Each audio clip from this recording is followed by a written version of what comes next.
যারা রয়েছেন, মৌসুমী কয়াল তিনি এই আন্দোলনে যোগ দিতে এসেছেন, তার সঙ্গে একবার কথা বলে নেওয়ার চেষ্টা করব যে কেন তার আশা, এই মুহূর্তে তার কেন আশা। মৌসুমী, আজকের আন্দোলনে আসার কারণ? দেখুন, অভয়াকাণ্ডের সময় আমরাও রাজ্যে গেছিলাম, আমরাও রাস্তায় নেমেছিলাম, কিন্তু বিচার হয়নি। তো আজ 1 বছর হয়ে গেল অভয়াকাণ্ডের কোনো বিচার হলো না।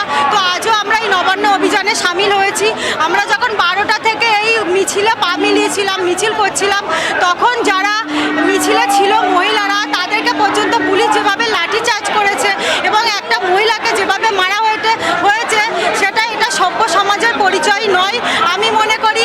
কারণ যে অভয়ার মা বাবা পর্যন্ত এখানে সামিল হয়েছিলেন, তার মাকে পর্যন্ত পুলিশের আঘাতে মাথায় লেগেছে। তো সেই জায়গায় দাঁড়িয়ে এটা খুবই লজ্জাজনক ঘটনা যে যে মা বাবা তার সন্তানকে হারিয়েছে, বিচারের জন্য রাস্তায় নেমেছে, তাদের ওপরে অত্যাচার করা হচ্ছে। তো একজন সিএম, মুখ্যমন্ত্রী, মহিলা মুখ্যমন্ত্রী হয়ে এইভাবে পুলিশের নির্দেশ দিচ্ছে যে লাঠি চার্জ করা, এটা কোনো সভ্য সমাজের পরিচয় আমরা মনে করি না। একজন মহিলা মুখ্যমন্ত্রী হয়ে তার রাজ্যে মহিলাদেরকে লক্ষ্মীর ভাণ্ডার দেওয়া হচ্ছে, অথচ লক্ষ্মীদের কোনো নিরাপত্তা নেই।